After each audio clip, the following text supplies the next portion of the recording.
Bueno, la idea era poder reflexionar un poquito acerca de nuestro Río de la Plata. Lo habíamos puesto como un título a la reunión de que el horizonte no es el río, como una especie de metáfora por la negativa de lo que pasa con la relación que tenemos con el Río de la Plata. Y es una alusión a una canción de Calamaro, se llama, no casualmente se llama Señal que te he perdido. Una parte de esa canción. Bueno, ustedes saben que nosotros tenemos un frente costero muy interesante, muy importante, muy grande, que es el del Río de la Plata, al que denominamos río, pero es un estuario porque es, digamos, la convergencia de una cantidad de ríos que sobre todo que van conectándose con dos ríos troncales muy importantes, que son el río Uruguay y el río Paraná, que son los que desembocan en el delta del Tigre, o el delta de las islas, conformando el estuario del Río de la Plata, que se extiende desde, como límite este, digamos, tenemos la punta del este en Uruguay, y como límite hacia el oeste, la muestra del Cabo de San Antonio, en la provincia de Buenos Aires. Esa extensión, que es un estuario más grande del mundo, digamos, con una trascendencia marítima, porque digamos un río que desembocan en el mar, como una continuidad de ahí algunas confusiones que se han dado en la historia, es de una importancia sideral para esta zona, en términos de que, bueno, es donde desemboca toda una conectividad hidrográfica del Cono Sur, conocida como lo que es la Cuenca del Plata, con la importancia que tiene toda esta superficie de aguas dulces, con la importancia estratégica que tiene, creo que algo hablamos la vez pasada de eso, bueno, y con la importancia que tiene ambientalmente también, para cuidarla y preservarla, ¿no? O sea que es un bien, digamos, que está bastante amenazado en distintos lugares de la cuenca. Este año hemos tenido noticias, por ejemplo, de contaminaciones en el Paraná, en el río Uruguay, bueno, muchos afluentes en Brasil, que están en el río Tieté, que es un río que está muy, muy deteriorado.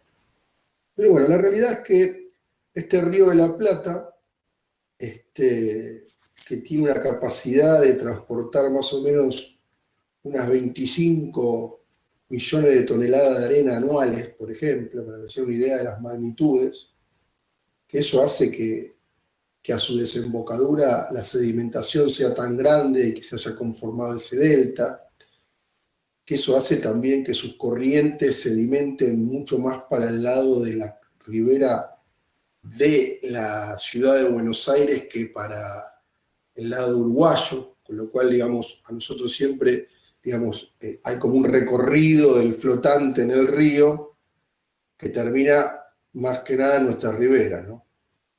El flotante puede ser algo natural o residuos sólidos que flotantes. En esa relación, digamos, y en esa magnitud se presenta el Río de la Plata, que es un río que es muy interesante leer, por ejemplo, las crónicas de los espías portugueses que llegaban a estos lugares antes que los españoles, incluso, viendo qué era lo que había por acá abajo. Y sus crónicas hablan de un territorio de una gran belleza, de una belleza natural, distinta a la conocida. Imaginemos que el navegante que venía bordeando las costas del África para cruzar el Atlántico, los recorridos de costas que eran conocidas eran muy tropicales, muy, muy de selva y arena, y acá se encuentran con una situación de una ribera que era mucho más amigable que lo que... Por lo cual siempre se realza muchísimo eso, y ese es el lugar, digamos, un lugar donde bueno, tenían el lugar donde habitaron los pueblos originarios de esta zona de nuestro continente, como los querandíes, que tenían toda una ritualidad vinculada al río muy importante, porque el río era la posibilidad de beber el agua, era la posibilidad de la caza, era la posibilidad de la pesca, era la posibilidad de la vestimenta, era la posibilidad de los distintos beneficios que traía esa frescura litoraleña, la ritualidad también en términos más sagrados, digamos, de veneración y de cuidado, que bueno, cultura que confronta con la llegada de la conquista, que también viene por ese río. Es decir, que nosotros estamos hablando de un río, de un estuario, que es nuestro patrimonio cultural, histórico, tal vez más antiguo, para definirlo en esos parámetros. Y ese litoral ribereño, de lo que después va a ser la ciudad de Buenos Aires, va a estar siempre presente, digamos, en la construcción de esa ciudad, en una situación de una relación bastante de idas y vueltas, una situación de mucha tensión, una relación tensa, porque hay como una constante en esa relación, que es como una lucha denodada por ganarle lugar al río, dice lo gana al río, como otra vez le gana al río, sí, lo tomamos como algo que está bueno que pase, y que tenía que ver con tal vez algunos valores de la época que ahora vamos a tratar de entender.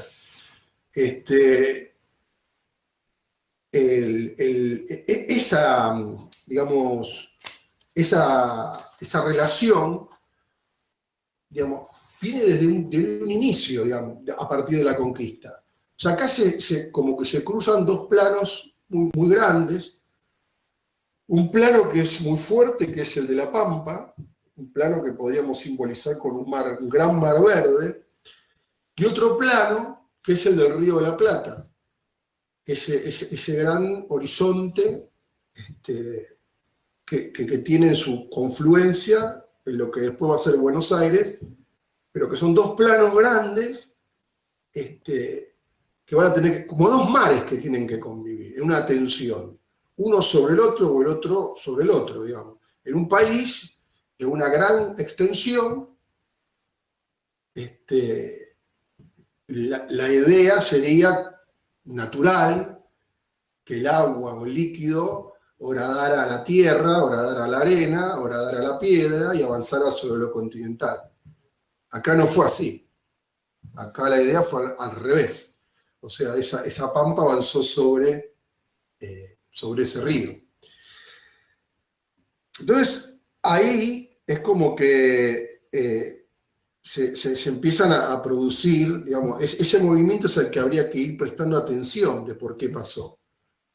Yo la otra vez les hablaba un poco de la importancia de cómo el territorio fue tomando importancia a partir de las relaciones económicas. Una cosa era el Río de la Plata y otra cosa era el Alto Perú y todo lo que había alrededor. Les hablaba de esas tierras ricas en el norte, tierras pobres en el sur, que no tuvieron ningún valor hasta que acá, digamos, el patrón económico cambió y esas tierras que se hicieron ricas porque se podían sumar a la ¿cómo se llama? Al nuevo orden económico a nivel internacional, que era de los países como el nuestro, que podíamos ser productores de materia prima y exportarla, pasaron a tener un gran valor.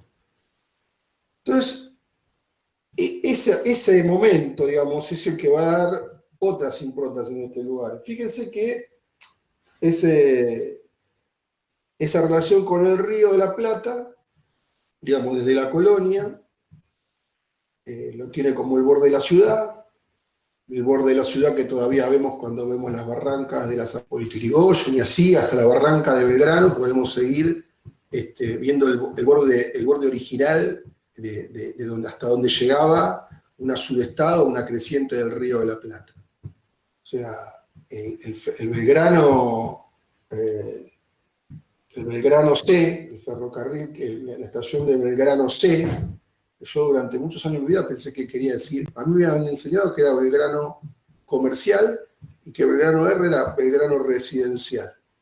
Después investigando me enteré que Belgrano R es Belgrano porque iba a Rosario, ese ferrocarril, y Belgrano C era porque era el tren que iba por la costa que se veía desde el tren.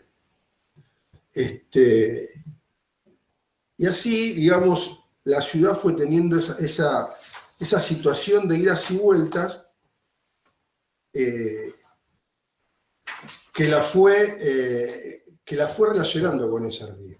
Es decir, el damero español tenía el río de la Plata, fundía los barcos de agua, el agua que se consumía, por lo general el agua del aguatero era el agua del río, como un lugar de baño, de higiene, y, digamos, todo lo que podía ser la relación de la utilización navegable del río, por su característica de poder tener algún grado de profundidad para poder fondear las embarcaciones.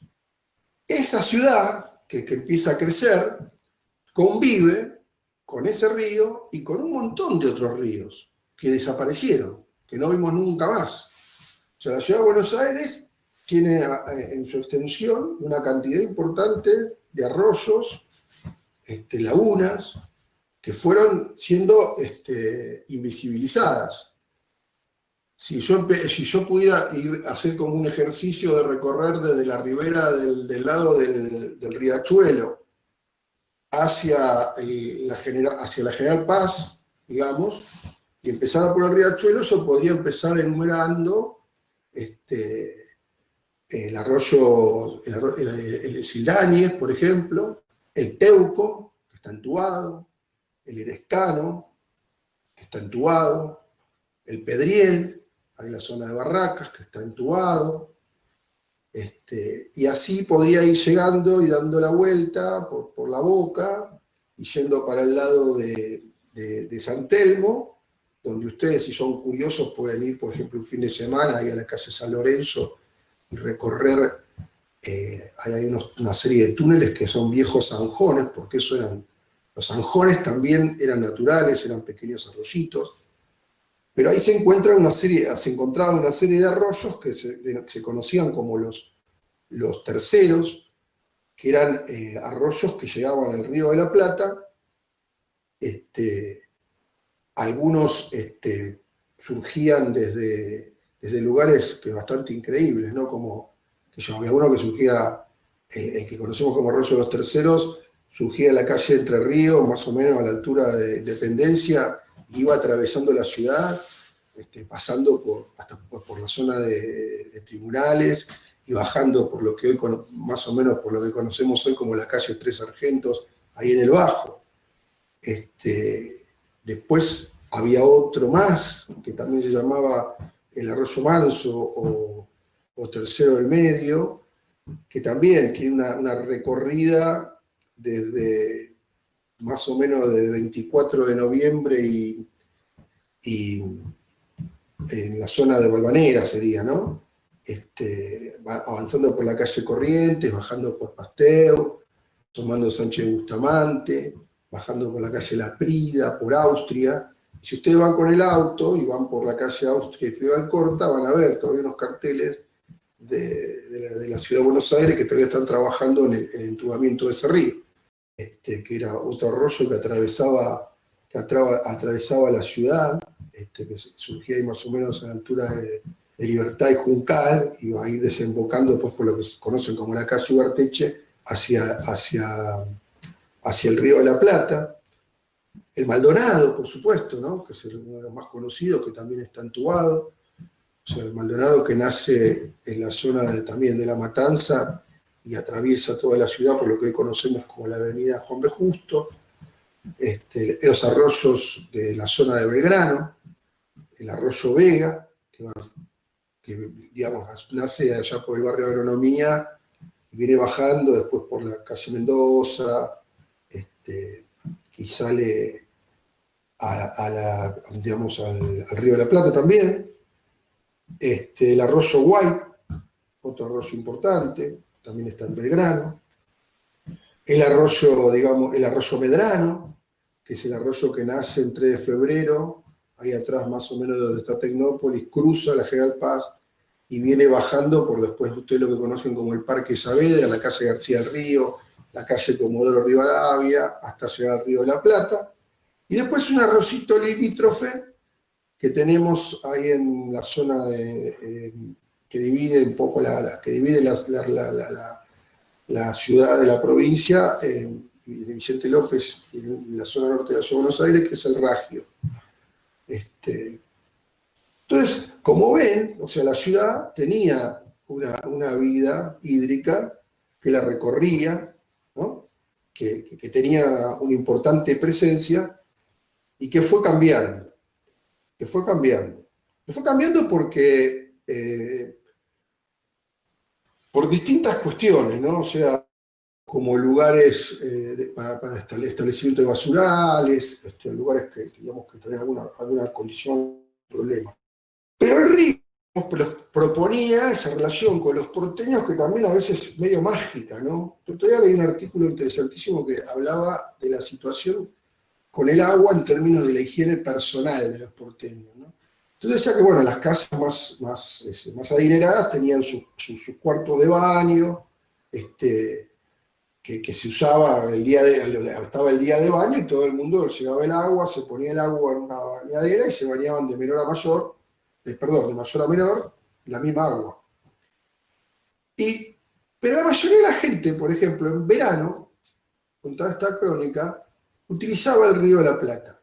Entonces el Río de la Plata nocturnamente se transformaba en un gran balneario de higiene personal, como que divididos entre hombres, mujeres, y entre personal de servidumbre que iba a asistir a la gente que se bañaba, y lugares también para que ellos se bañen. Entonces digo, me resultó la imagen como mágica, pensar el momento de muchos habitantes de una ciudad que entran al río a bañarse.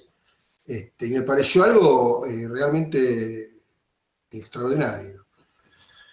Y la relación empieza a cambiar, digamos, con el crecimiento de la ciudad, cuando Buenos Aires ya se empieza a plantear dejar de ser una gran aldea para ser una gran ciudad, empieza ese cambio, que entre otras cosas viene de la mano de esta relación con la nueva economía en el mundo y la inserción de Buenos Aires en el mercado internacional.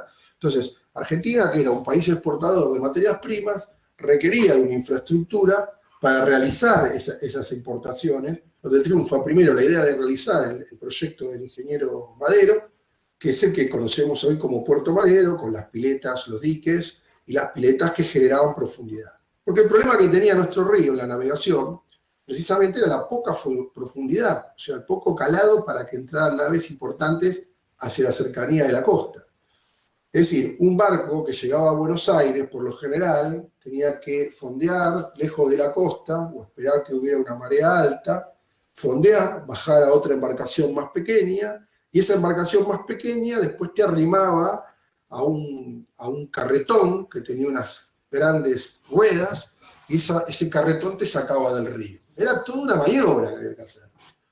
Entonces se va al lugar de la Casa de Gobierno, se establece allí, digamos, lo que va a ser uno de los edificios más importantes y modernos en algún momento, que fue la aduana Taylor, que es la que se excavó en la época de Cristina, ahí en los fondos de la Casa de Gobierno, y que tiene precisamente la forma, o sea, el perímetro de esa aduana, la rada de esa aduana, digamos, era la forma que tiene la plaza, lo que conocimos como Plaza Colón, que era la plaza que está atrás de la Casa de Gobierno, ese semicírculo que hay en ese lugar. De ese semicírculo surgió un muelle que entraba al Río de la Plata, bastante, como para poder acercar una posibilidad de no tener que hacer todo ese trámite naviero para poder desembarcar.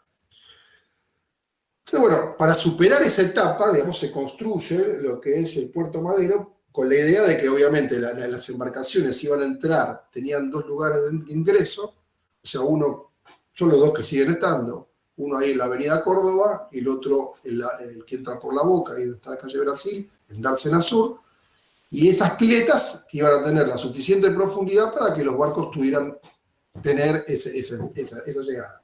Entonces ahí empiezan a aparecer ya grandes modificaciones sobre el litoral. Es decir, una grande que va a aparecer es la apertura de la boca del riachuelo, que es lo que nosotros conocemos como las Cuatro Bocas, donde está la entrada al puerto de Dock Sud, la entrada a La Boca, la entrada donde están los astilleros y la entrada que va a Puerto Madero. O sea, esa salida, esa desembocadura del río Chuelo era mucho más angosta, digamos, y se amplió precisamente para permitir la inundación de los diques del puerto. Eso fue lo que se cambia, todo ese frente costero cambia. Se hacen los docks, se hacen las piletas y se incorpora tierra, digamos, sobre el eje sobre el eje de la ciudad del borde costero. Eso ya empieza a cambiar el lugar y también, digamos, cambia la fisonomía del lugar, porque fíjese que ahí es cuando llega, a partir de 1880 y pico, toda la nueva, el tipo de arquitectura que tiene Puerto Madero, que es el tipo de arquitectura que tiene un puerto inglés, o sea, un puerto de ladrillo a la vista, un puerto con, digamos, con todos los atributos de un puerto sobre todo inglés, ¿no?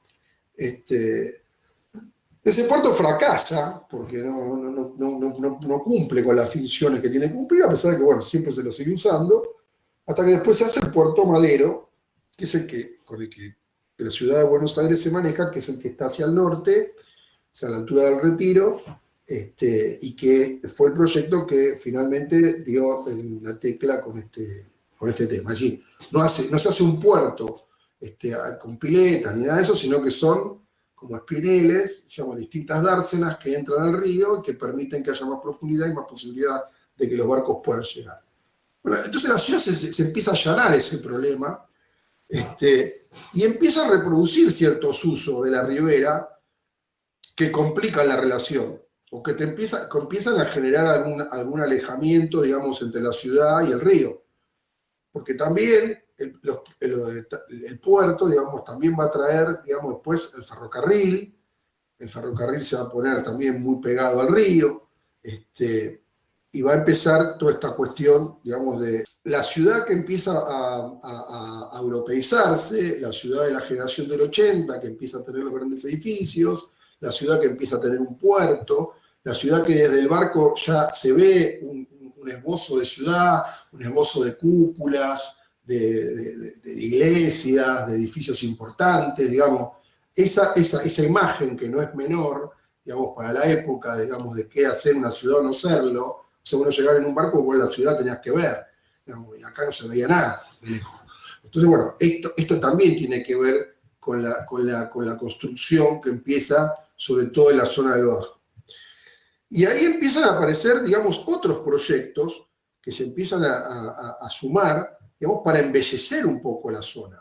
Si nosotros tenemos, digamos, el viejo ejido de la ciudad de Buenos Aires y sus zonas más acomodadas, que estaban vinculadas a la Avenida de Mayo o a las cercanías con el desarrollo ferroviario, las zonas, digamos, de esparcimiento, los paseos públicos que tenía la ciudad, no eran muchos, porque tenía el Paseo de Julio, o tenía alguna alameda ahí en la Costanera, y se empezó a buscar la posibilidad de poder tener otras situaciones, digamos, públicas o paisajes nuevos en la ciudad, y ahí es cuando empiezan a aparecer, digamos, otras ideas de relleno de la ciudad, como van a ser las de la Costanera Sur, por ejemplo, donde se hace toda una incorporación importante también de tierras para realizar allí un balneario municipal con un espigón muy importante, y todo un desarrollo en el frente del litoral, digamos, donde ya aparece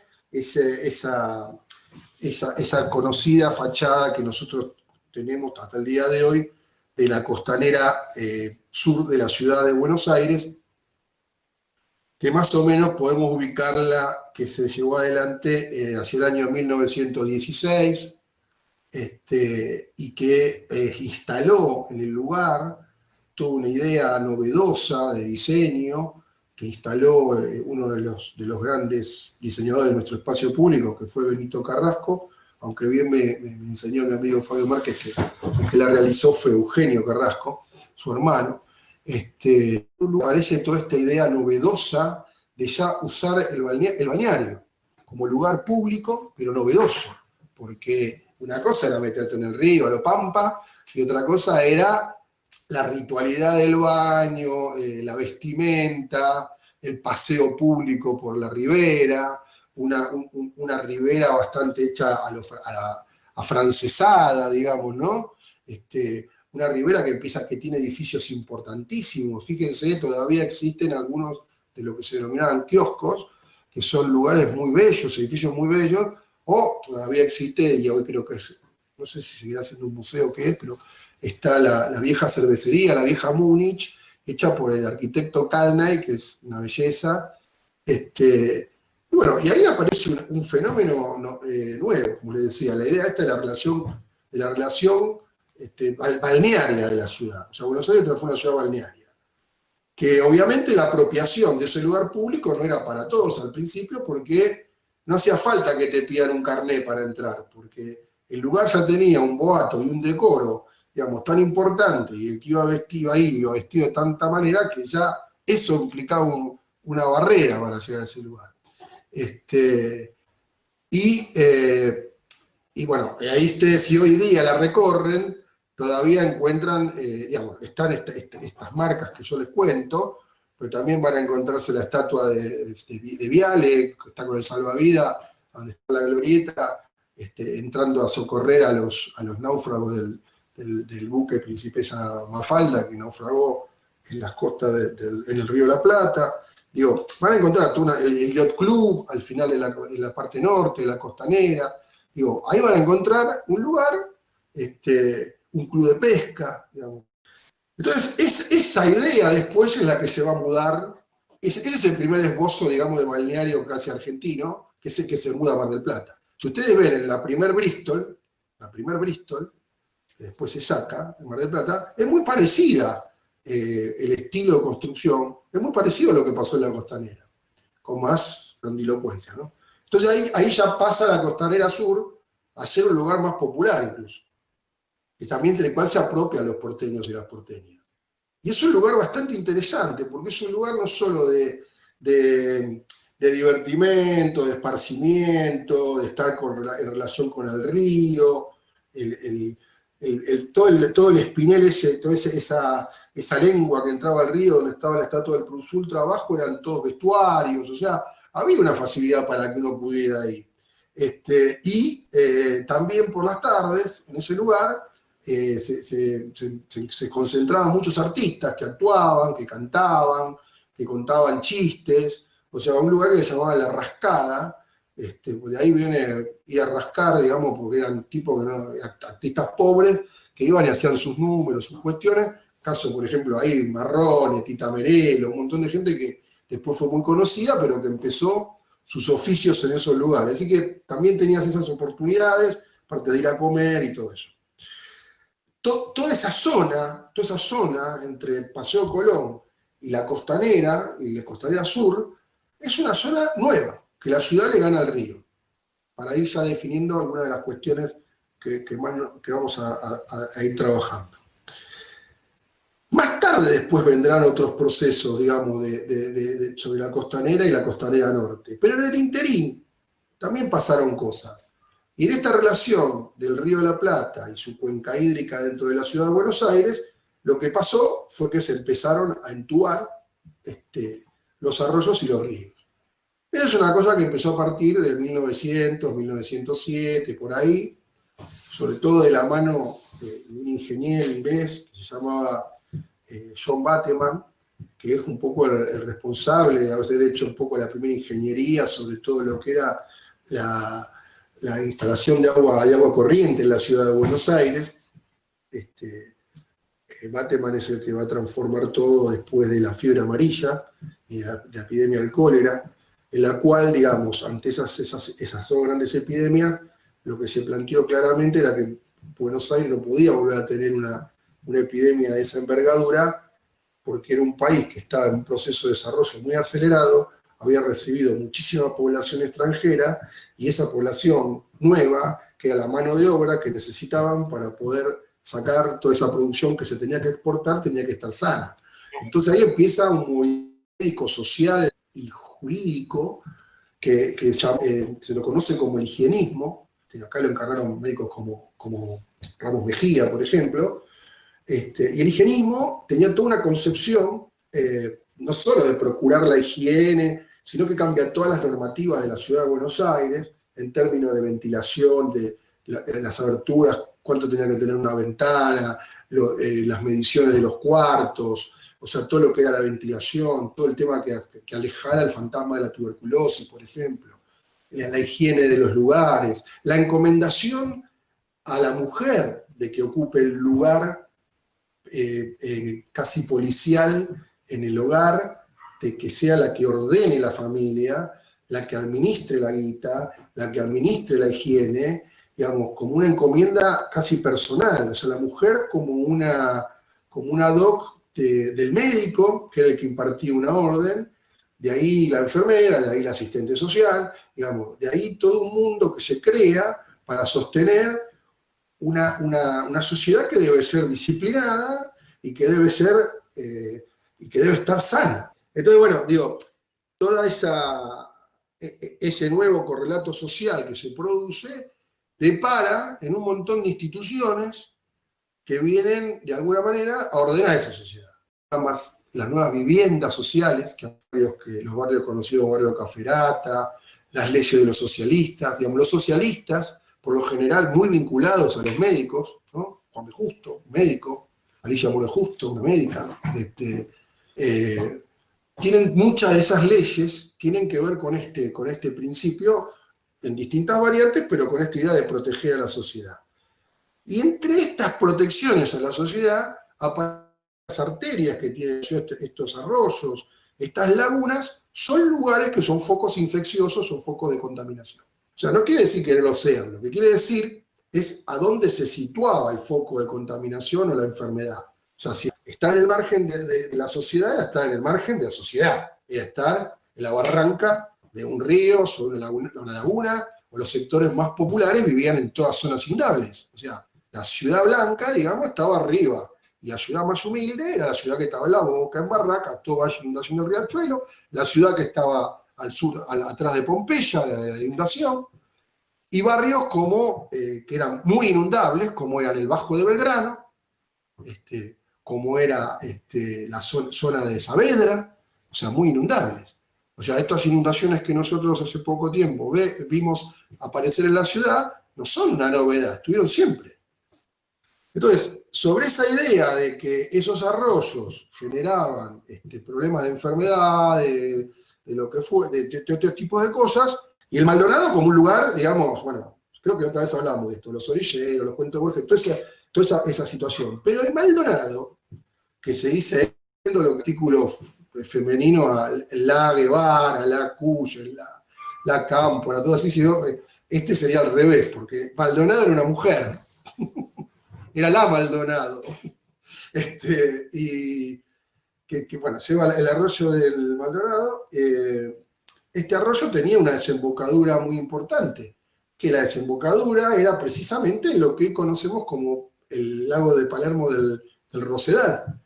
Toda esa zona, digamos, tenía una especie de delta al aire libre, que era como un gran humedal, donde llegaba el río prácticamente hasta ese lugar.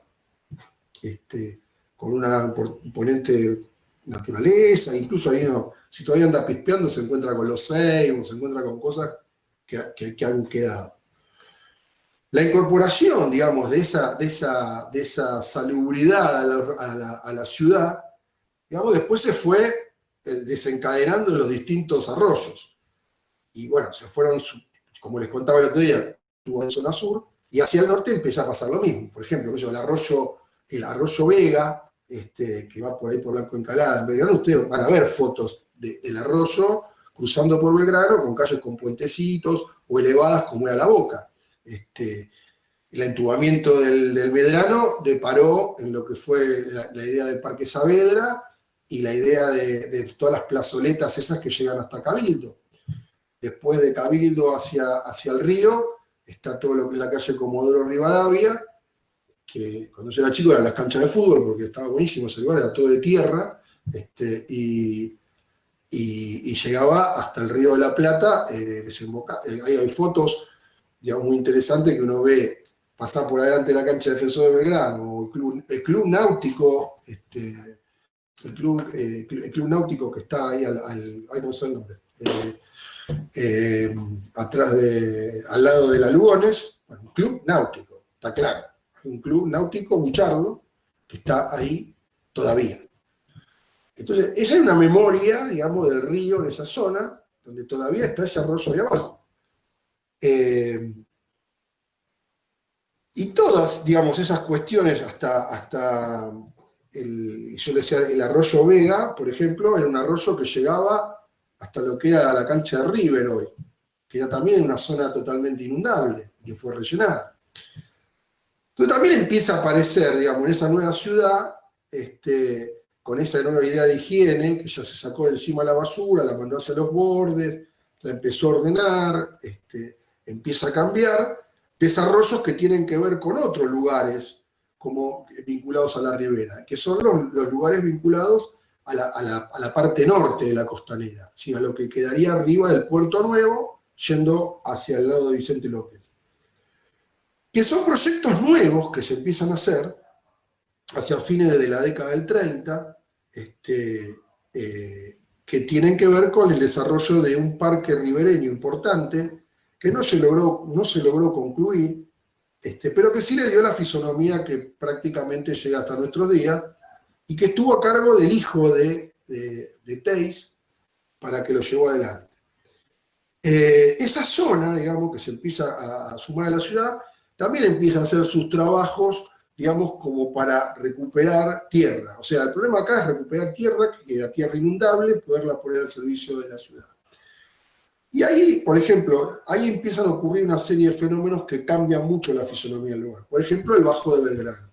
El Bajo de Belgrano era un lugar totalmente inundable, y era un lugar también considerado de avería, de marginalidad social. Era el lugar que estaba cerca de los estud, del hipódromo. O sea, piensen que el hipódromo nacional no es el que conocemos ahora. El hipódromo nacional estaba, para que se den una idea, era lo que es la cancha de River. O sea, la vuelta de la cancha de River era el codo, digamos, del hipódromo, y el otro codo estaba en lo que sería Libertador y Monroe. Eso era un hipódromo, el hipódromo nacional. Entonces, esa zona de Núñez y de Belgrano era la zona de estud, de caballo, era medio distinta, digamos, que otros lugares. Bueno, de tango también. Y también una zona súper inundable. O sea, hay muchas fotos muy interesantes de que casas unidas por tablones, en palafito, que van de acá para allá. Entonces, ¿ahí qué pasó? Una situación era resolver que la avenida Libertador, que era un poco un lugar que todavía seguía siendo húmedo, la barranca de Belgrano. Entre la barranca y el río, ¿cuánto hay? 1,5 kilómetros, 2 kilómetros. Bueno, eso se amplió. No hay nada. O sea, la barranca es barranca por la cercanía a la costa, pero también es barranca porque era un lugar que se usaba de cantera para ladrillos. Pues también tiene esa excavación. Pero ahí, por ejemplo, hubo obras importantes que después vienen cuando se hacen los grandes parques en la ciudad, sobre todo sobre el Parque 3 de Febrero, cuando se hace la anexión de la Casa de Rosas, y se la transforma en parque. Después se empiezan a estudiar estas cosas que van a cambiar la zona. Por ejemplo, en el Rosedal, bueno, el lago que está ahí y el lago del Parque Japonés son los lagos que conservan de alguna manera. Hay fotos de la Casa de Rosas, que estaba en la esquina de Sarmiento y estatua de Sarmiento, arriba de donde estuvo la Casa de Rosas, por esas cosas de historia argentina, donde uno ve que hay lanchones al lado de la casa, del caserón. Hay lanchones que están ahí. Y entonces los lagos, de alguna manera, funcionaron como aliviadores. Fíjese que hay una cosa notable en la ciudad, por ejemplo, tanto en la zona norte de la ciudad como en la zona sur de la ciudad, por el lado del riachuelo, el concepto del agua aliviador aparece. O sea, nosotros con el lago Regatas, en Libertador, en Pampa y Alcorta, y los lagos del Rosedal, y en la zona sur con el lago, que está el autódromo, el lago Soldati y el lago Lugano. Y esos lagos sirven precisamente para evitar la inundación de esas zonas y ganar tierras. También ahí ayudó mucho con la planta de tratamiento de agua de la San Martín, la de obra sanitaria. Entonces, ahí ya empieza a tener otra fisonomía la zona, la costa, la ribera de la ciudad de Buenos Aires hacia el norte. Y que es un lugar a pensar, ¿no? Que se empieza a ver qué se podría hacer en ese lugar.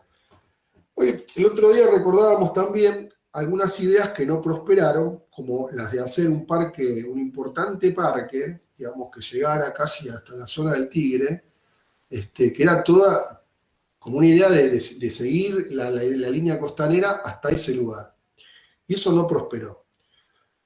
Lo que sí van a venir intervenciones después, como la creación en el año 47, o sea, el peronismo plantea, por ejemplo, la realización de un parque, un gran parque en esa zona, que era el Parque Norte.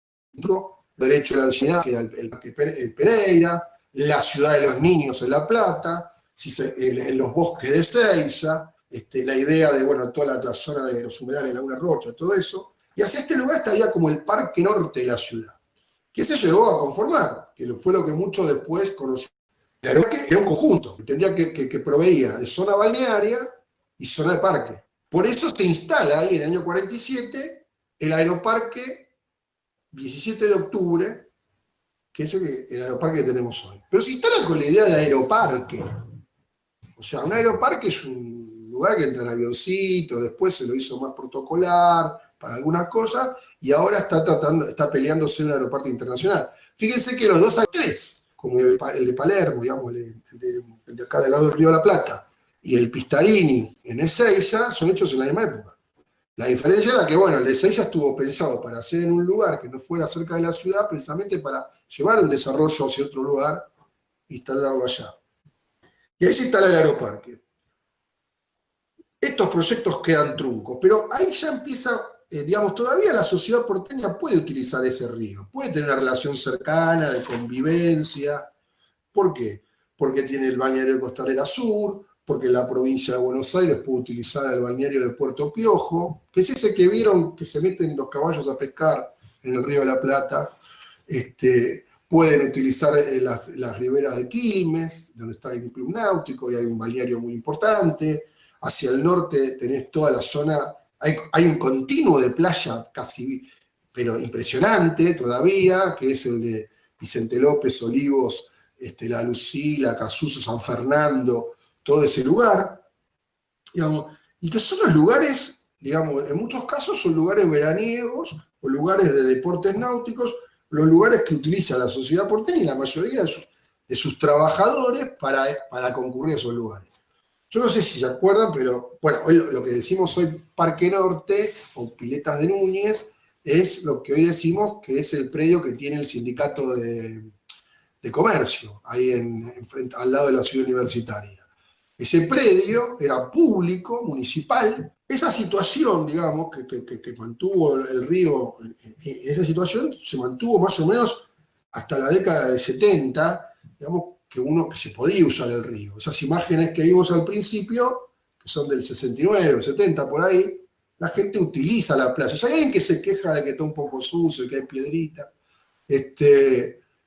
pero hacia el 74 el río de la Plata no se pudo usar más, porque ya se le decretó que estaba contaminado y el río se dejó de usar. Entonces acá empieza un gran problema, porque si hasta acá, digamos, el problema había sido la ocupación de la ribera, digamos, con los distintos proyectos, pero por lo general había alguna idea de proyecto. Es decir, si alguien iba para hacerle, qué sé yo, la Costanera Sur tomaba, qué sé yo, la tierra que salía del subterráneo, o para la 9 de julio, la demolición de la 9 de julio también se utilizaba para hacer el Parque Norte, o la ciudad universitaria. Esos rellenos todavía guardaban algunas ideas de proyecto. Pero ahora venía un momento, digamos, de prácticamente de destrucción de paisaje, de destrucción de vida social en la ribera del río, y alejamiento absoluto de su población. Y esto viene, como les decía, viene de la mano de la prohibición de la utilización del río, que casi se pisa, digamos, con la asunción del gobierno militar en el golpe de Estado del 76. Y es el momento del gran quiebre. Yo te les explicaba que el cambio de modelo económico, para mi teoría, mi hipótesis, era que fue el gran, digamos, destructor de la cuenca Matanza-Riachuelo. Sí, ese sistema ordenado, productivo, que tenía un sentido, quebró y todo eso se transformó en contaminación. No era que no contaminaba. Yo digo, estaba ordenado, era contaminante, pero ordenable. Es una cosa quebrada, destruida, funcionando marginalmente, no pudo ser más recuperada, no se pudo poner en ningún sentido.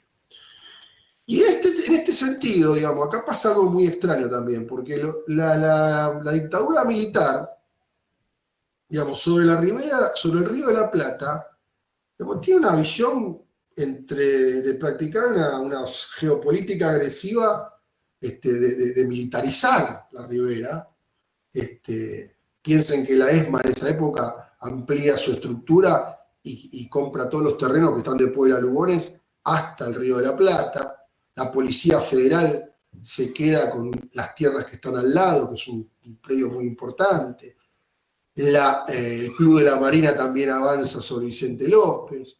La Fuerza Aérea hace su hotel también en Vicente López. Digo,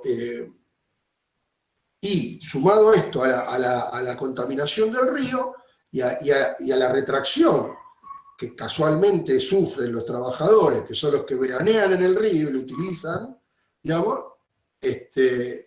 estas tierras quedan casi como abandonadas. Empiezan un proceso de marginalidad casi irreversible. En la dictadura llega otro relleno importante al Río de la Plata, que es el relleno que van a proveer los edificios demolidos de la autopista 25 de Mayo. O sea, todo ese pedazo de ciudad que se sacó de ahí se tiró en la Costanera Sur, y después la vuelta de la vida hizo que el río hiciera su trabajo sobre esos escombros y dotara a esos escombros de una sedimentación que propuso un lugar novedoso a nivel paisaje de la ciudad y natural. Pero borró esa idea de aquel balneario Belle Époque, afrancesado, que tuvo la ciudad en ese lugar.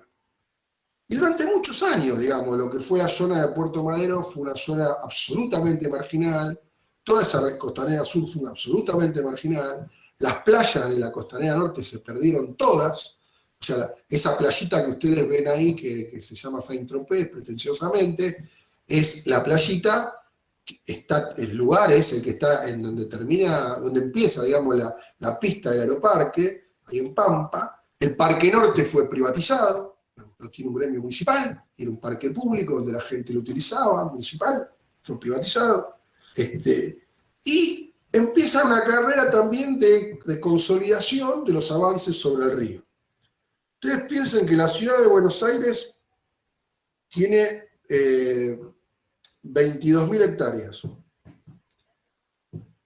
La ciudad de Buenos Aires, de esas 22.000 hectáreas, 3.000 se las sacó al río, más o menos. 3.000 fueron sobre el borde del río. Lo que haría un promedio de 1900 hasta acá de unas 26 hectáreas por año, que estaríamos sacando al río. Entonces, tenemos como saldo, saldo ambiental y lo que supone como vivir una ciudad. Pérdida de arroyos y pérdida de lagunas, pérdida del frente litoral más importante de la ciudad de Buenos Aires. Rellenos, digamos, que empiezan a... Porque yo les decía, ¿viste? O sea, el subte, la 9 de julio, el último relleno importante que llega a la ciudad, el que llega al río, es el que se está haciendo ahora enfrente del Aeroparque, donde se están rellenando más o menos unas 6 hectáreas para hacer las cocheras del Aeroparque, y que esas rellenos lo están haciendo con el elefante blanco famoso, que era el hospital de niños que se iba a hacer en Mataderos, que se demolió y se llevó ahí. Ese tema, digamos, de aquel aeropuerto, el aeropuerto internacional. Con lo cual, vamos a tener Ezeiza y vamos a tener el aeropuerto internacional de la Ciudad de Buenos Aires. Y esta es una discusión que nadie ve, porque yo cuando estuve en la ciudad de Buenos Aires, tanto del Riachuelo como el Río de la Plata, cuando se logró que en la cabeza de los porteños y porteñas no esté ese horizonte, cuando se logró que vos no pienses que cuando vos te levantás y pensás la ciudad, pensás un bloque de cemento, capaz que pensás alguna placita, algún parque, pero no te levantás y pensás como cuando estás en Mar del Plata que tenés el mar. No te levantás y pensás como que estás en otro lugar y sabés que tenés que ir a un lugar o que hay un lugar que es preciado en tu ciudad. Entonces, eso fue un logro, eso fue una construcción cultural que llevó mucho tiempo. Yo de pibe vivía en Núñez. En verano, tomar el tren tenía, o la gente que iba a las carreras a Palermo, los fines de semana, a Palermo o a las carreras a San Isidro. Pero en verano era un tren que había sombrillas, heladeras, gente enojota, gente que iba a la playa. O sea, el verano a la mañana era preparar la heladera, irse a Olivo, al Ancla, a Playa Dorada, a la Pileta de Núñez, a Saint-Tropez. O sea, digo, y eso era el pueblo trabajador el que iba ahí. Entonces digo, ahí hubo algo que nos sacaron, que lo perdimos de vista, que nadie vio, que era un bien que tenía la ciudad de Buenos Aires.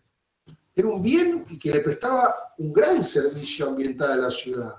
Porque después sobre esa ribera empezaron a aparecer cada vez más barreras que te alejaban de ese río. O sea, ya la ciudad se extendía sobre el río, pero ya aparecían grandes edificios, grandes ocupaciones, grandes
ambiental que tiene que hacer la ciudad. Para sostener el aeropuerto, la ciudad tuvo que avanzar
todo el litro de la ciudad, que permite nada más que una especie de apreciación visual del Río de la Plata, pero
la mañana lanzaba llamas desde su herida, al tiempo que advirtió el horror, cuando supo que a esas horas, usualmente, solo flotan cuerpos en el agua. También Calamaro remató furibundo que el horizonte no es el río, y fue el martirio de Rodolfo Walsh llevado a la ESMA junto al río, pero también el de su último cuento, su cuento desaparecido con él, que se llama Juan se iba por el río, que por supuesto era el Río de la Plata. Sirve para saber que allí está nuestro Río de la Plata, para defender su destino sudamericano y lo inconmensurable de su dulzor. Bueno, muchas gracias. Genial. Genial. La verdad que, bueno, voy a arrancar yo por ahí con romper un poco el hielo, porque me parece que las charlas de Anto, bueno, nos traen esto, ¿no? Para ver toda la actividad del río. Uy, ¿se escucha?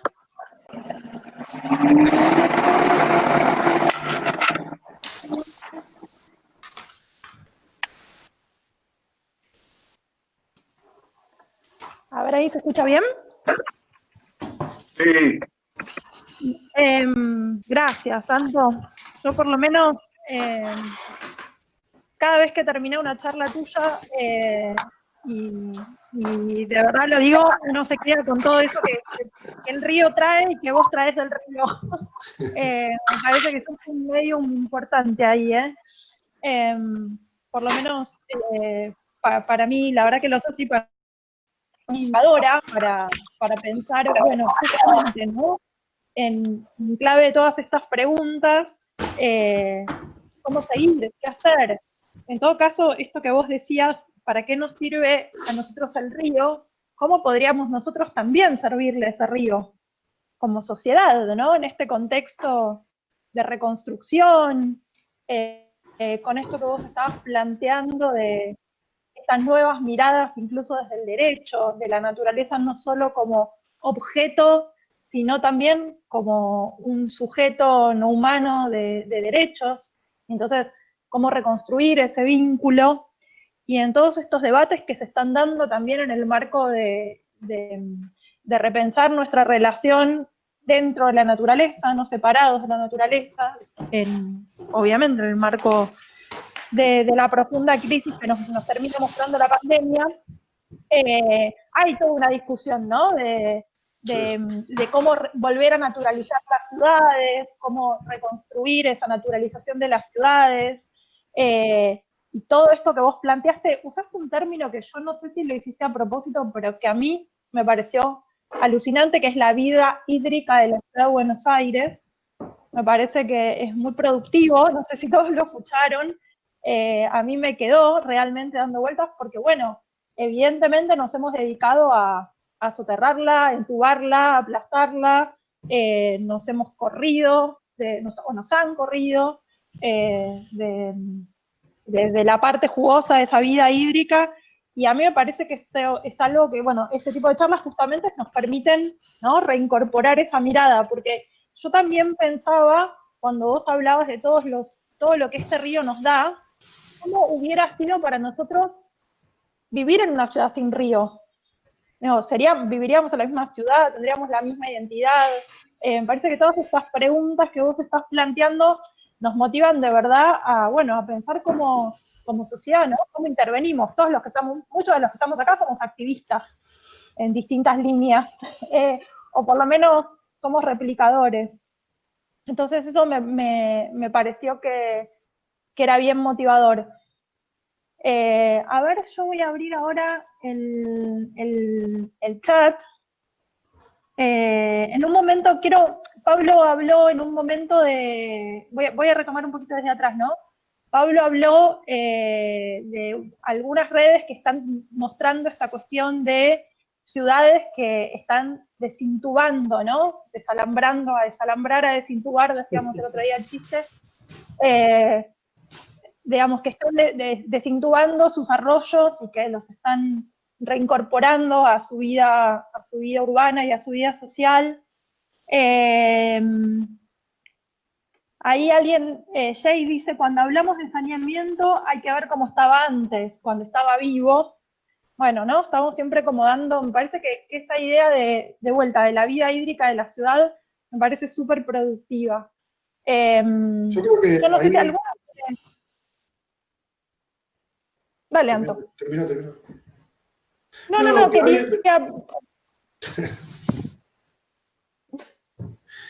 está entubado. ¿Vos te crees que no tiene nada que ver con vos igual? Aunque ni sepas que está. ¿Vos te crees que ese torrente de agua que pasa por abajo de tus pies no tiene nada que ver con tu carácter, que con tu vida, con lo que vos haces arriba? Es notable que nosotros llegamos a perder ese nivel de percepción de las cosas. Entonces, es verdad que hay movimientos que están desentubando y que se están planteando esas cosas. Ahí Fabio Márquez anda con una idea bastante interesante de hacer una intervención en una parte del arroyo Medrano. Es que está bien, es una intervención que puede plantear un volver a pensar eso.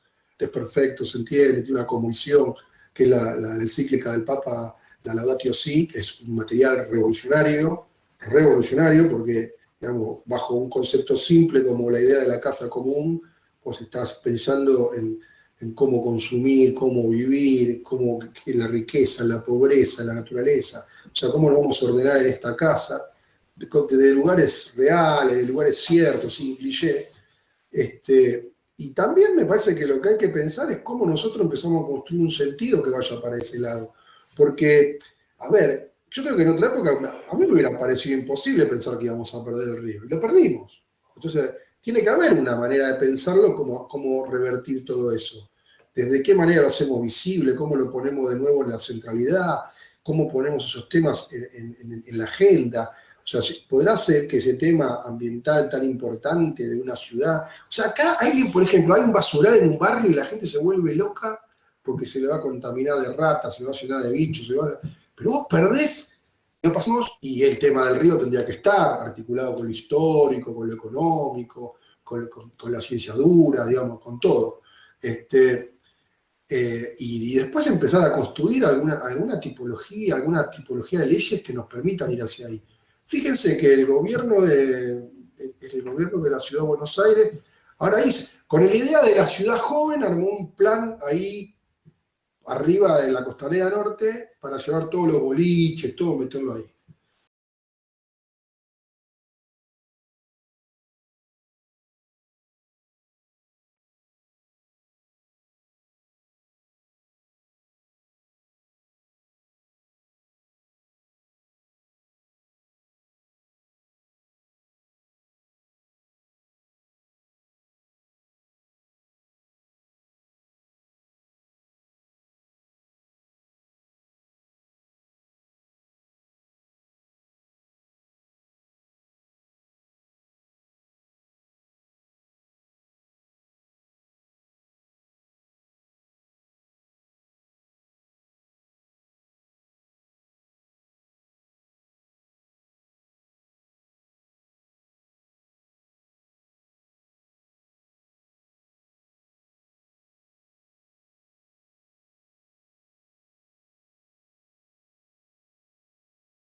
Ambiental, sino que también tiene un fuerte anclaje cultural y social.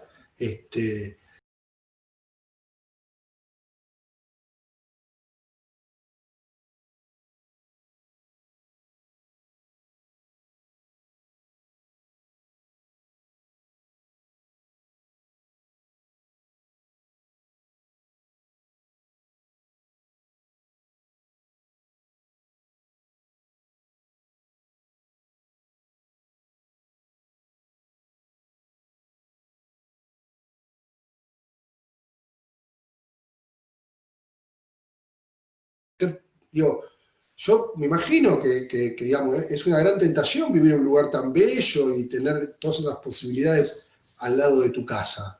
Digamos, ¿por qué no te lo vas a apropiar? Pero bueno, nosotros no tenemos la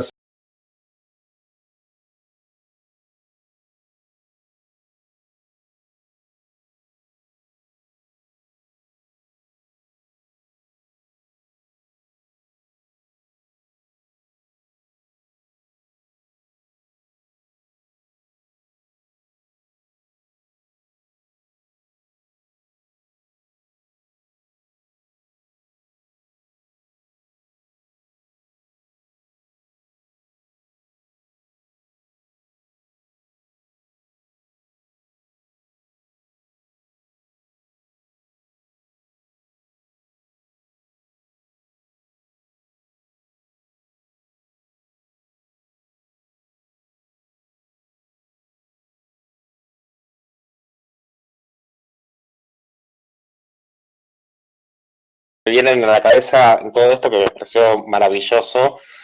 Hay una experiencia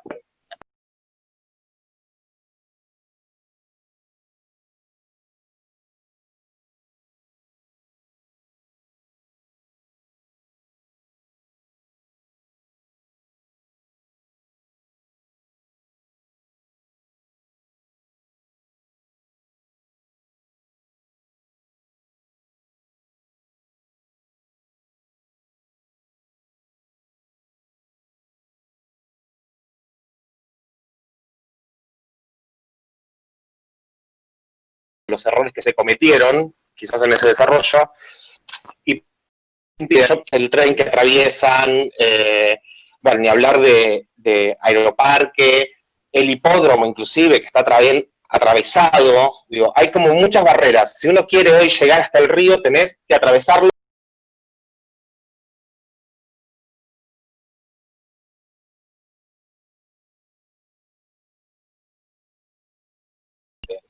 Digo, hoy por hoy, si vos querés ir, hay un par de lugares donde podés ir, pero implica una travesía llegar.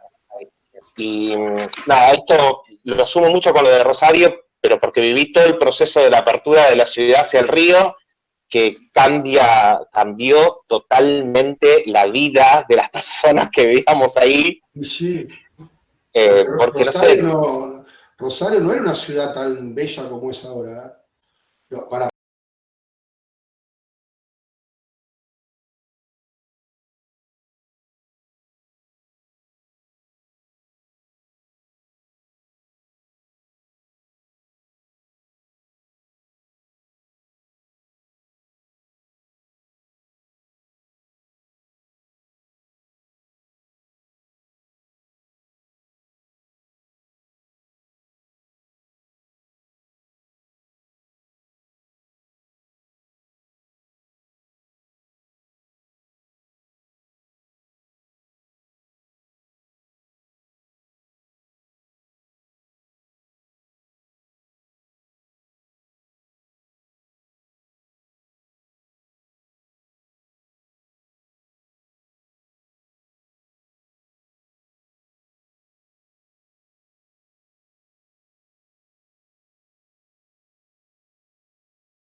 lugares. Tenemos que invitar recorridos urbanos que nos lleven a esos lugares. Para eso están buenísimos los, ¿cómo se llaman estos?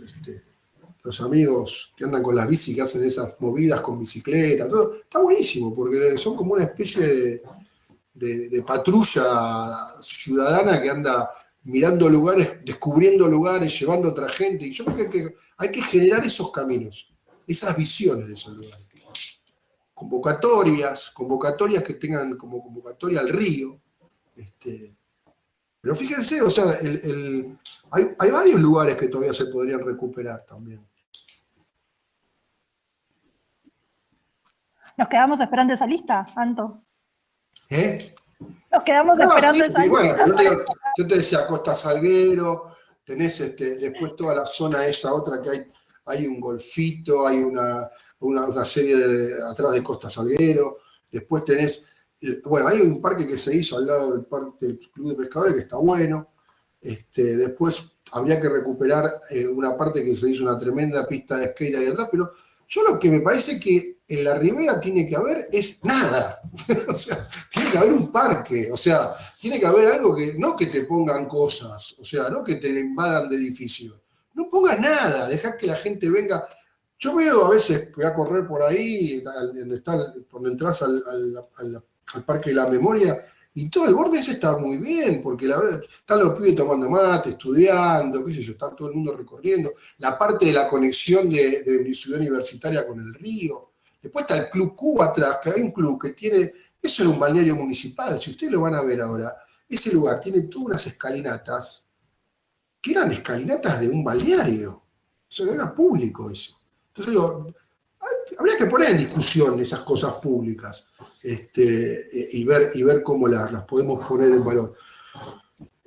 La zona, yo me olvidé de poner un ejemplo, pero por ejemplo, la ciudad deportiva de Boca fue otro tema en la Costanera Sur. Ese relleno, ¿en qué término? Ahora estamos todavía discutiendo si iba a haber un barrio súper de 5.000 estrellas con marina, que es una cosa ridícula. Pero bueno. Se me acaba de ocurrir una idea, y porque la veo acá Paloma, que también es parte del CEDET y es una guía nuestra. Yo creo que podríamos convocar a excursiones ambientales desde el CEDET cuando podamos volver a salir. Y te comprometemos para hacer una. Hay que ir, ¿no? Hay que de trascender la virtualidad. Yo creo que, y ahí, bueno, a los trolls ni cabía, obviamente, pero me parece que podría llegar a ser una manera de pasar a la acción, ¿no? Bueno, existen varios grupos que trabajan por recuperaciones puntuales, pero me parece que el centro también puede ser un espacio que nuclee, un espacio que active. Lo voy a proponer a Antonín para pasar al 4D, cuando podamos empezar a salir, además este tipo de situaciones me parece que van a ser convocantes, van a ser interesantes y que me parece que puede ser nuestra tarea activa en esto que vos decís de incorporar, de incorporarlo como utopía incluso, y bueno, y empezar por lo menos nosotros a caminar hacia ahí y convocar a otros. Y yo creo que, Cami, que hay que pensar, el tema ambiental es lo suficientemente importante como para que, entonces me parece como que nosotros tenemos que tener mucha inteligencia para poder articular digamos, la gente nacional, el mundillo nacional y popular, que se empieza a preguntar qué hacer con este ambiente y cómo expresamos en una política, digamos, de una acción, las cosas que queremos hacer, porque es un lugar que no lo toca a nadie. Si no lo tocas tipo ONG, ¿viste? Vamos a limpiarle el diente, la carie al pingüino australiano, qué sé yo, no. Vamos a trabajar acá, vamos a poner títulos por títulos nuestros, problemas nuestros, y nos vamos a meter con eso. Pablo. No, coincido completamente, hola a todos. Coincido completamente en que tenemos que tomar el espacio público como un espacio de militancia, y que eso nos empuja un poco a tener que tener más claridad sobre qué es lo que queremos también de ese espacio público.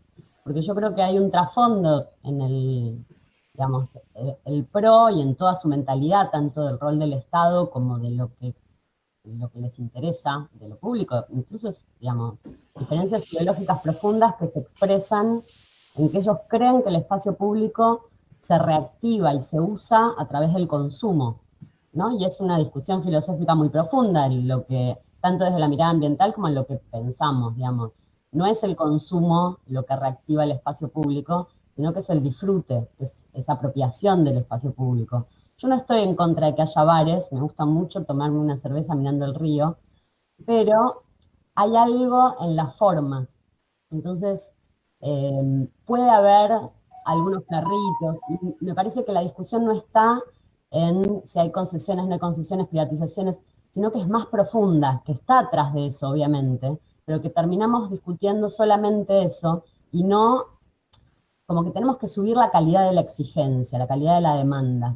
Y me parece que en eso experiencias como el Parque de la Estación y lo que estuvimos trabajando el Corredor Verde, del Corredor de Integración Barrial en la comuna, invitan a poder pensar, en la Comuna 15, perdón, tengo mi sesgo comunal, pero son invitaciones a pensar qué queremos de esos espacios, que los juegos no sean todos iguales para los chicos, sino que propongan otras cosas, lo recreativo, digamos, nos desafían a poder ponerlas en palabras, que no sea solamente privatización sí, privatización no, que obviamente no, y menos el proyecto de la costanera de Costa Salguero, que ya salió el concurso, hay unos ganadores, los invito a googlear, es un horror, o sea, es construcción de edificios arriba, con un espacio público que en realidad lo que hace es valorizar esos terrenos privados, un espanto. Pero creo que tenemos ese desafío de poder ponerle palabras y una concepción común a lo que es la calidad del espacio público, que los porteños podamos decir que una maceta es una falta de respeto al espacio público. Y en esto retomo también a lo que decía Antolín, que coincido plenamente, los temas ambientales nos los robó la derecha, no siempre fueron de la derecha, de hecho grandes movimientos ambientalistas son la izquierda en Europa, por ejemplo en Francia históricamente, y creo que una de las estrategias en las que lograron sacarnos esos temas es ponerlos lejos, es ponerlos en las ballenas, ponerlos en cosas que nos quedan muy lejos y que nos quedan muy enormes en la incidencia, y descuidamos lo inmediato. El inmediato es el riachuelo, es la costanera, es la basura, es nuestra plaza. Y, digamos, recuperar lo local, que además creo que en el rol de las comunas, que incluso la Constitución, digamos, plantea que corresponde a las comunas, nos tiene que acercar, que incluso si es chiquito, donde suceden cosas interesantes, donde se proponen cosas interesantes, a cuando te sentás en una silla, punto, nada, juegos son todos iguales, cosito para gimnasia son todos iguales, que tienen por detrás a la patria contratista, porque después es una empresa que vende los mismos cositos y vas a Jujuy, a la Patagonia, no sé qué, y son las mismas empresas que venden los mismos jueguitos. Digo, todo tiene un trasfondo y creo que ahí es donde la participación es clave, para hacernos más exigentes y para, digamos, apropiarnos de estas herramientas que son lo público y que son nuestra bandera. Nosotros somos en banda, nosotros somos la calle. Así que bueno, eso.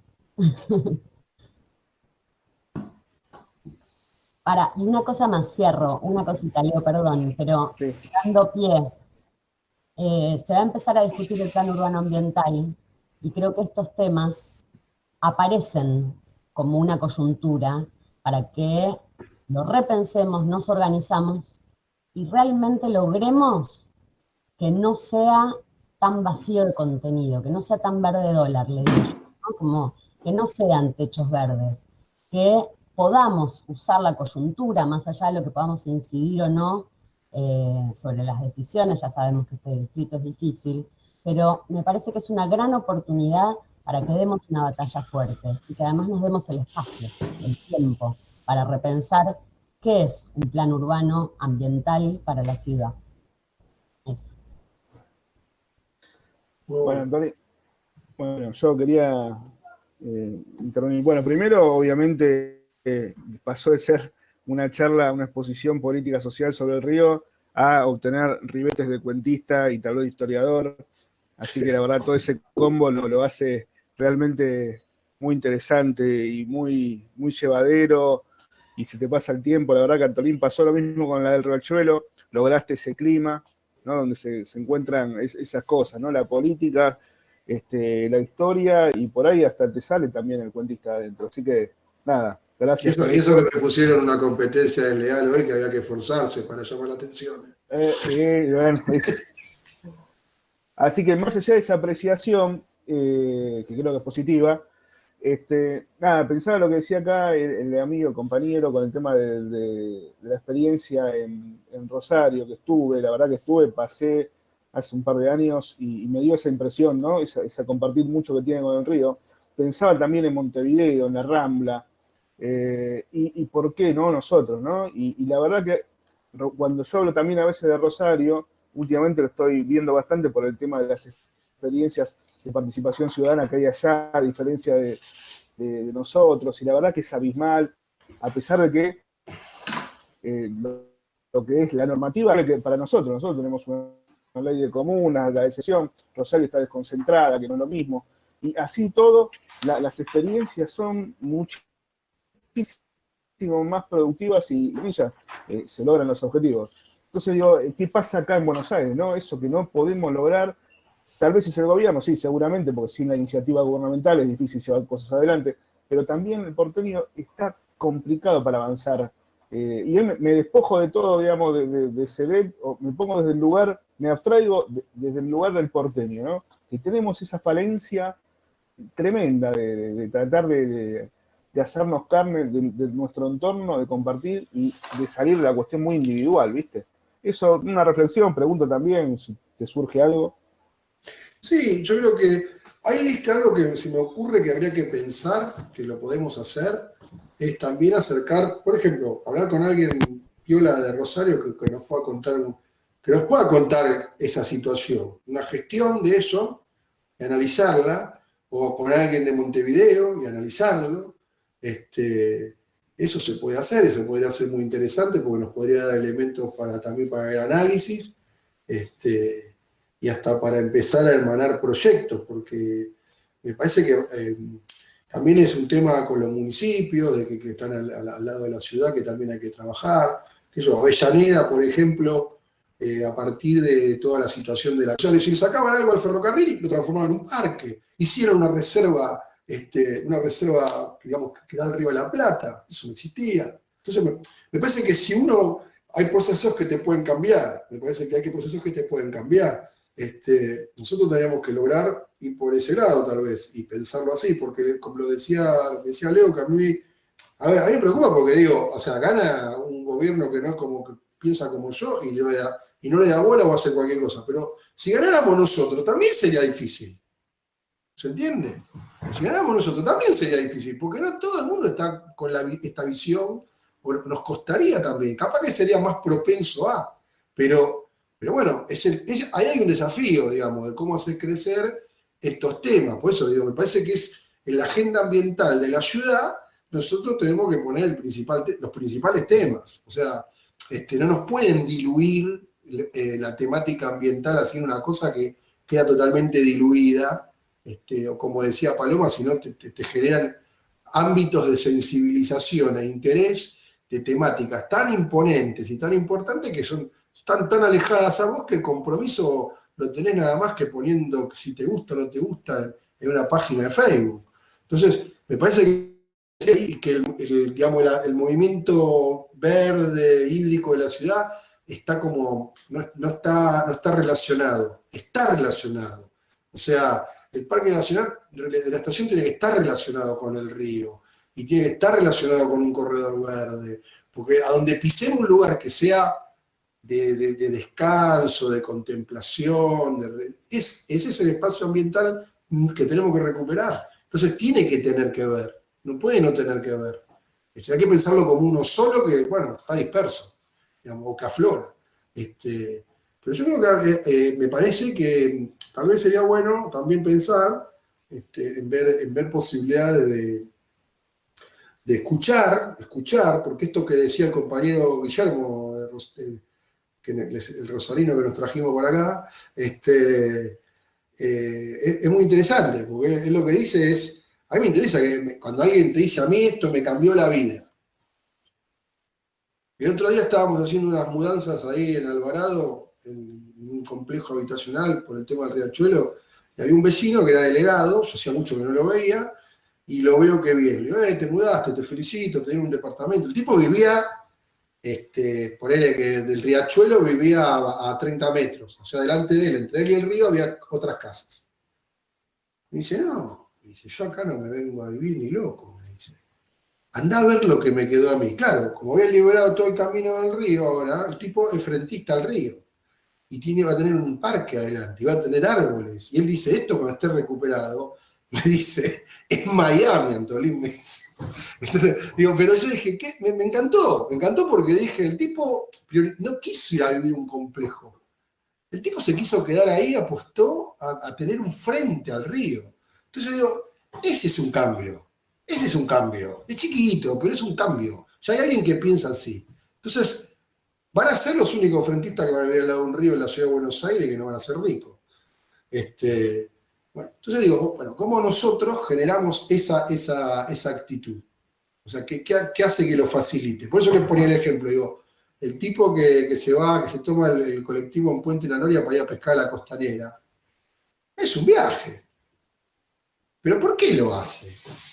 O sea, tiene que haber algo más que tirar el anzuelo, ¿se entiende? Entonces, a mí me parece que todos podemos pensar en recuperar ese lugar. A mí me gusta correr, por ejemplo. Y no se corre por al lado del río, por lo general. No se corre tanto. Somos pocos los que van a correr al lado del río. Corren más todos por las avenidas o por los parques. Pero al río no se va. Pues ahí te das cuenta que es difícil llegar, porque muchos de los que corren también van con auto a correr. Lo que pasa es que hoy el tema ambiental es número uno en todas las agendas y lo que hay que tratar es poner bien la agenda, en el caso nuestro. Totalmente. Sí, una cosa que no hay son medios de transporte hacia el río. No tenemos transporte hacia el río. De hecho, hay pocos colectivos que van a Ciudad Universitaria, que entran a Ciudad Universitaria, y algunos que van a Aeroparque, pero no tenés, no es que si me tomo un colectivo y me voy a la costanera. Claro. Son muy pocos. Claro. Pocas ciclovías también, incluso. Digamos, que podría ser otro medio de transporte bastante amable para eso.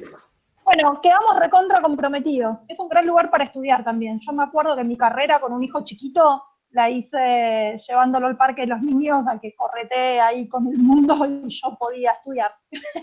Era el único lugar donde podía estudiar. Es un gran lugar también para convocar a eso, a los jóvenes al estudio. Bueno, quedamos recontra comprometidos. Me gustó la idea de la charla con Rosario y con Montevideo. Vamos a ver cómo generamos esos vínculos. Me parece que realmente es interesante. Me parece que Antolín nos puso una línea de trabajo, digo, pensando ya más desde el CEDET, con esto, con los ríos, con las cuencas, con la vida hídrica de la Ciudad de Buenos Aires, con nuestro patrimonio natural, que no vamos a abandonar.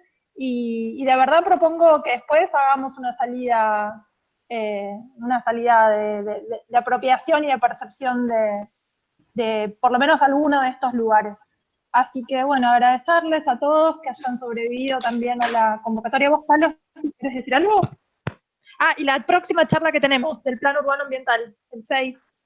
Vamos a empezar un ciclo de charlas del Plan Urbano Ambiental con Paloma Garay. Legisladores, comuneres, tema importantísimo para, con todo el CEDET, pero la está organizando Pablo, y muy importante, y tenemos que trabajar a Kumar también dentro del Plan Urbano Ambiental de la ciudad. Muy bien. Así que, bueno, salimos comprometidos y lo comprometimos con Pelín también. Bueno, gracias a todos por Muchas participar. Gracias. Chao, gracias.